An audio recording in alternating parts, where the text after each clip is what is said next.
नमस्कार, news and competition का channel में आपका स्वागत है। उत्तराखंड की 13 जिलों की महत्वपूर्ण खबरों के साथ एक बार फिर आपके सामने प्रस्तुत हुए हैं। तो देखते हैं उत्तराखंड की प्रत्येक जिले की महत्वपूर्ण खबरें। सुनीता विलियम 9 माह बाद धरती पर वापस लौटी। पौड़ी में गुलदार को पिंजरे में जिंदा फूंकने पर 5 को सजा। यूपीआई 2000 से कम के लेन देन पर शुल्क नहीं। देहरादून शिकायतों के निस्तारण में कोताही पर होगी कार्रवाई। नई दिल्ली सुप्रीम कोर्ट ने कहा आखिर कब तक जारी रहेगी मुफ्त की योजनाएं। चार धाम यात्रा के लिए शुरू हुई ऑनलाइन पंजीकरण। चार धाम यात्रा को 2200 बसों का बेड़ा हुआ तैयार। श्रीनगर में गढ़वाल विश्वविद्यालय शिक्षेतर कर्मचारी परिषद चुनाव को नामांकन शुरू। रुद्रप्रयाग में सब स्टेशन का विरोध करने वालों पर होगा केस। उत्तराखंड लोक भाषाओं का संरक्षण जरूरी, जालंधरी। श्रीनगर एनपीएस और यूपीएस का किया विरोध। गंगड़ खाल में वाहन दुर्घटना में पिता और पुत्र की हुई मौत। नई टिहरी में बीएचपी ने मदरसे की जांच की उठाई मांग। उत्तरकाशी के कोट बंगला मोहल्ले की बदहाल सड़कें बनी परेशानी का सबब। देहरादून जल निगम जल संस्थान में बढ़ेंगी पेयजल योजनाएं। सीएम वात्सल्य योजना में 5542 बच्चों को मिला लाभ। सहकारी समिति की व्यवस्था पर किसानों ने काटा हंगामा। देहरादून में वकीलों की हड़ताल से रोजाना हो रहा है करोड़ों का नुकसान। हरिद्वार में कारोबारियों ने चार धाम यात्रा प्राधिकरण बनाने की उठाई मांग। पत्री प्रमोद हत्याकांड में फरार 2 आरोपी धरे। रुड़की में ग्राम सचिव पर ग्राम निधि के 9 लाख रुपए हड़पने का आरोप। पंतनगर दिल्ली फ्लाइट का समय 30 मार्च से बदलेगा। काठगोदाम में पुल बंद होने से यातायात हुआ धड़ाम।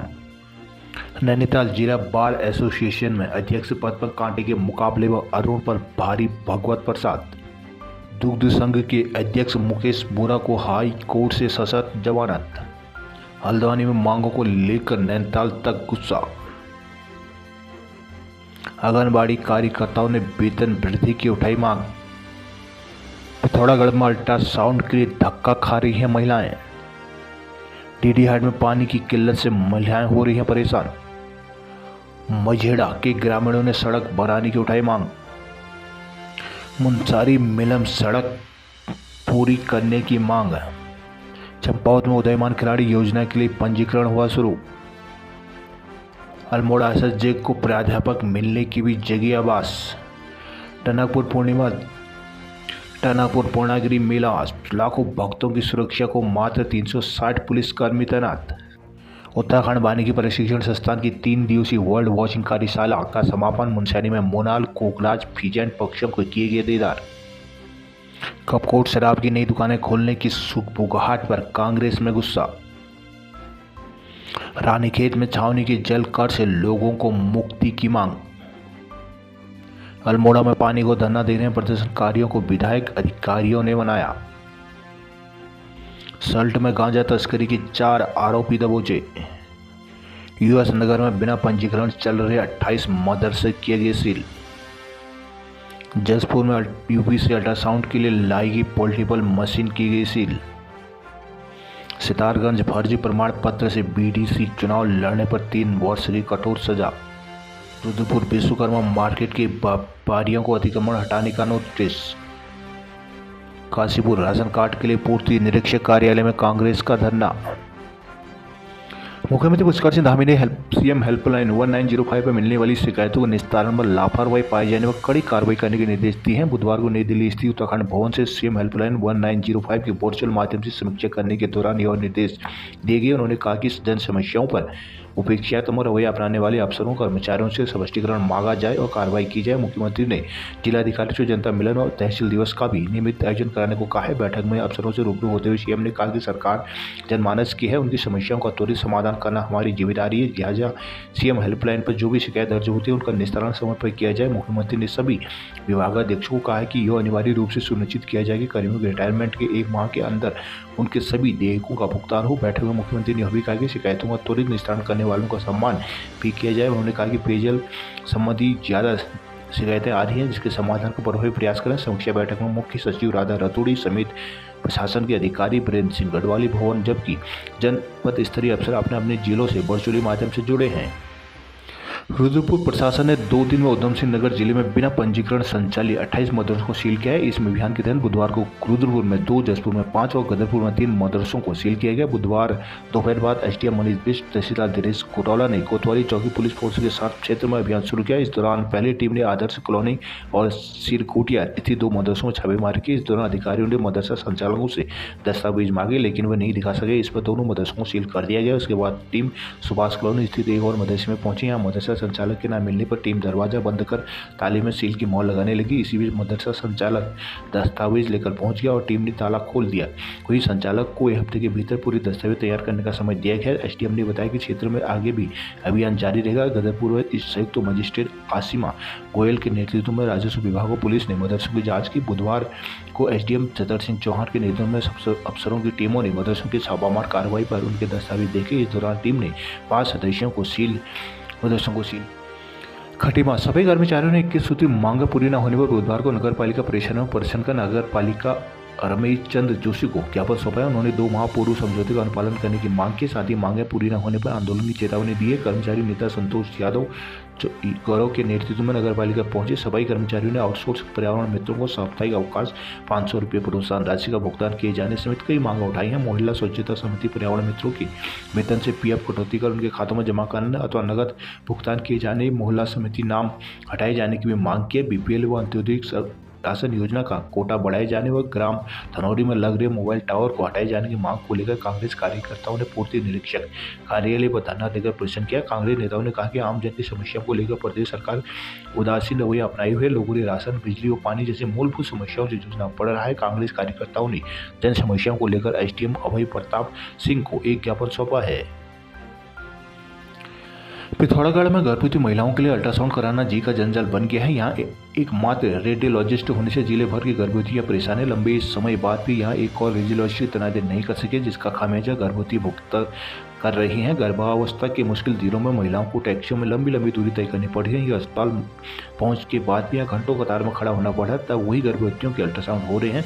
बुधवार को जिला महिला अस्पताल में होली के अवकाश के कारण 6 दिन बाद अल्ट्रासाउंड लेगा। जिला मुख्यालय के साथ ही थल, मुआनी, डीडीआर, धारचूला, मुंशियारी सहित अन्य क्षेत्रों में भारी संख्या में महिलाएं यहाँ पहुंची। सुबह 8 बजे से अल्ट्रासाउंड शुरू हुए। शाम 4 बजे तक रेडियोलॉजिस्ट डॉक्टर राम बाबू ने गर्भवती व अन्य सामान्य रोगियों से कुल 120 से अधिक अल्ट्रासाउंड किए। सप्ताह में महज 2 दिन अल्ट्रासाउंड शिविर लगने से महिलाएं आक्रोशित नजर आई। नीम सिंह, हिना देवी, मंजू देवी का कहना है कि महिला सशक्तिकरण दावा करने वाली सरकार को सीमांत की महिलाओं की पीड़ा दिखाई नहीं देती। यहाँ गर्भवतियों को अल्ट्रासाउंड कराना एक बड़ी चुनौती है। शिविर में काउंसिलर गोदावरी नगरकोटी, किरण मोपाल, हेमलता बिष्ट ने भी सहयोग दिया।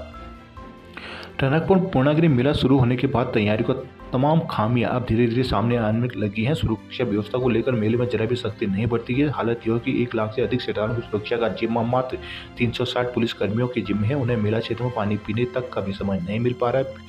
पूर्णागिरी मेला शुरू हुए 6 दिन बीत गए हैं, लेकिन अब तक बाहरी जिलों से पर्याप्त पुलिस फोर्स से नहीं पहुंच पाया। दिन प्रतिदिन मेले में श्रद्धालुओं की भीड़ बढ़ती जा रही है, मगर फोर्स की कमी के कारण मेला नियंत्रित करना कठिन हो रहा है। टनकपुर बाजार से शारदा घाट बैराज तक घंटों जाम लगा रहता है। उधर मेला क्षेत्र में ठूली घाट से भैरव मंदिर तक श्रद्धालु जाम में परेशान हो चुके हैं। जाम की स्थिति में परेशान पुलिस ने बीते दिन टनकपुर जौलजीबी सड़क पर वाहनों को रोक दिया था। मेले में सुरक्षा व्यवस्था में तैनात 360 पुलिस कर्मियों में 111 बाहरी जिलों से आए हैं। ये सुरक्षाकर्मी पुलिस भैरव मंदिर से मुख्य मंदिर के बीच 7 किलोमीटर के दायरे में ड्यूटी कर रहे हैं, लेकिन यहां तक वाहनों का आवागमन है। वहीं पुलिस फोर्स पर्याप्त नहीं है। मेला ड्यूटी लगाने वाले अधिकारियों पर अब मंदिर समिति के पूर्व पदाधिकारी सवाल उठा रहे हैं।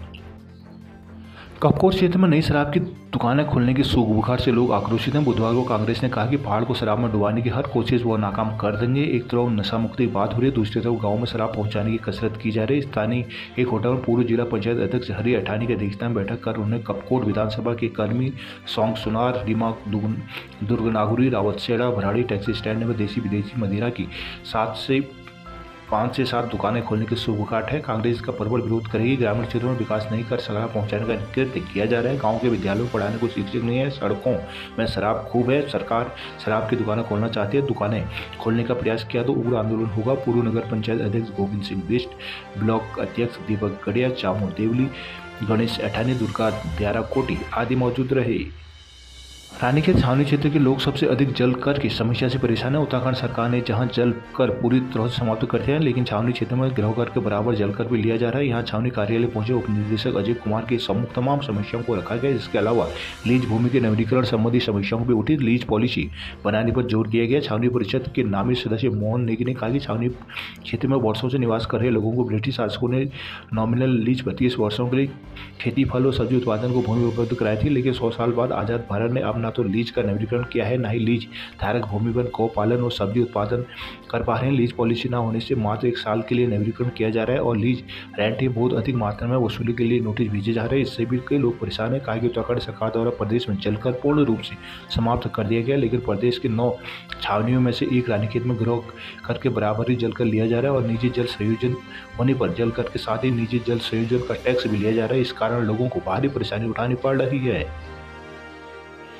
ऋषिकेश चारधाम यात्रा को लेकर संयुक्त रोटेशन यात्रा व्यवस्था समिति ने तैयारी तेज कर दी है। इस साल भी तीर्थ यात्रियों की समिति ने करीब 2200 बसों का बेड़ा तैयार किया, जिसमें 925 निजी कंपनियों की बसों को शामिल किया गया। बसों के संचालन के लिए नवरात्र बाद बसों की लॉटरी निकाली जाएगी। खास बात यह है कि इस बार यात्रा सीजन में परिवहन कंपनियां बसों का किराया नहीं बढ़ाएंगी। बसों का किराया पिछले साल की भांति ही होगा। चारधाम यात्रा का शुभारंभ राज्य में 30 अप्रैल से होना प्रस्तावित है। तीर्थ दर्शन के लिए आने वाले यात्रियों को बस सेवा उपलब्ध कराने वाले संयुक्त रोटेशन समिति की फिर से गठन कर लिया गया, जिसमें अध्यक्ष भोपाल सिंह नेगी ने बुधवार को विधिवत कार्यभार भी ग्रहण कर लिया है। पूजा अर्चना कर उन्होंने संयुक्त यात्रा बस ट्रांजिट कंपाउंड के नजदीकी समिति कार्यालय में कार्यभार संभाला। भोपाल सिंह नेगी ने कहा कि चारधाम के लिए यात्रियों को सुगम आवागमन की सेवा के लिए समिति प्रतिबद्ध है। यात्रियों को बसों के लिए कमी पेश न हो, इसके लिए सभी नौ निजी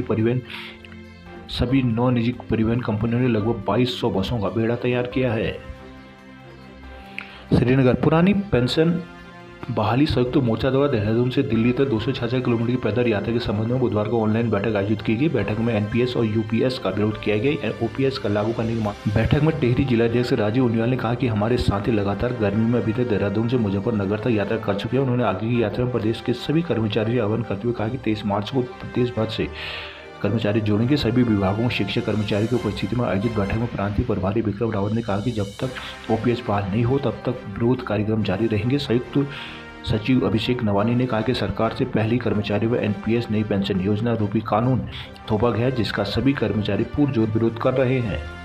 विकास नगर इन दिनों सरकारी और सहायता प्राप्त अशासकीय विद्यालयों में वार्षिक परीक्षा कराई जा रही है, लेकिन परीक्षा शुरू होने के तीसरे दिन शिक्षा विभाग सवालों के घेरे में आ गया। खुद शिक्षक ही नहीं समझ पा रहे कि बच्चों की परीक्षा ली जाए या उन्हें झूठ मूठ बोलने के लिए तैयार किया जा रहा है। कक्षा 8 के अंग्रेजी प्रश्न पत्र तो यहाँ बोया कर रहा है, जिसमें एक प्रश्न के माध्यम से अपने हेडमास्टर से झूठ बोलकर अवकाश लेने को कहा गया है। इस बार वार्षिक परीक्षा के तहत कक्षा 8 के अंग्रेजी विषय के प्रश्न पत्र में अंग्रेजी प्रश्न में एक प्रश्न पूछा गया है कि write an application to the headmaster of your school for 2 days sick leave as you want to attend the marriage of your uncle. बीमारी का कारण बनाकर अंकल की शादी में शामिल होने के लिए अवकाश लेने का प्रार्थना पत्र लिखने को कहा गया है। प्रधानाचार्य ने कहा कि प्रश्न पत्र में बीमारी का बहाना बनाने के बजाय सीधे अवकाश लेने को कहा गया है। देहरादून पेयजल योजनाओं के निर्माण संचालन से लेकर योजनाओं की गुणवत्ता को लेकर जल निगम और जल संस्थान के बीच होने वाली झगड़ों को समाप्त करने की तैयारी है। इसके लिए दोनों पेयजल योजनाओं के बीच योजनाओं को बांटने की तैयारी है। दोनों एजेंसियों को योजनाओं के संचालन का जिम्मा दिया जाएगा, जिसके लिए ब्लॉकवार एजेंसियों के बीच योजनाओं को बांटा जाएगा। अभी उत्तराखंड में पेयजल सीवरेज योजनाओं के निर्माण का काम जल निगम की ओर से किया जाता है। इन योजनाओं का निर्माण पूरा होने और जल संस्थान को योजनाओं को हैंडओवर करने तक जल निगम के पास ही संचालन का जिम्मा रहता है। हालांकि राजस्व वसूली का जिम्मा अभी तक पूरी तरह जल संस्थान के पास ही रहता है। योजनाओं के जल निगम से हैंडओवर होने के बाद संचालन और राजस्व वसूली का काम जल संस्थान ही करता है। योजनाओं के हैंडओवर होने के बाद जल संस्थान की ओर से अक्सर योजना की गुणवत्ता पर सवाल भी उठाए जाते हैं। ऐसे में दोनों एजेंसियों के बीच विवाद की स्थिति पैदा होती है। हर बार योजनाओं को हैंडओवर कराने के दौरान शासन को दखल देना पड़ता है। इन्हीं झगड़ों को दूर करने के लिए अब योजनाओं को संचालन का काम दोनों एजेंसियों के बीच बांटा जाएगा। इसके लिए एक फार्मूला तैयार किया जा रहा है। फिलहाल ब्लॉक वार योजनाओं को बांटने की तैयारी है, जिसके तहत एक जिले में मौजूदा ब्लॉकों को दोनों एजेंसियों के बीच बांटा जाएगा। हरिद्वार उत्तराखंड में UCC universal uniform civil code के तहत विभिन्न पंजीकरण ऑनलाइन किए जाने के विरोध में देहरादून हरिद्वार के अधिवक्ता हड़ताल में। देहरादून में बीते 7 मार्च से अधिवक्ताओं स्टाम्प वेंडरों की हड़ताल के कारण जमीनों की रजिस्ट्री से लेकर सब रजिस्ट्रार कार्यालय से जुड़े तमाम काम अटके हुए हैं। इस कारण हर दिन लगभग 3.5 करोड़ रुपये तक का राजस्व का नुकसान हो रहा है, जबकि लोगों को भी तमाम परेशानी का सामना करना पड़ रहा है। देहरादून में 7 मार्च से जमीन की रजिस्ट्री नहीं हो पा रही है। अधिवक्ता, रजिस्ट्रार, राजस्व न्यायालय, तहसील और उपजिलाधिकारी कार्यालय में कामकाज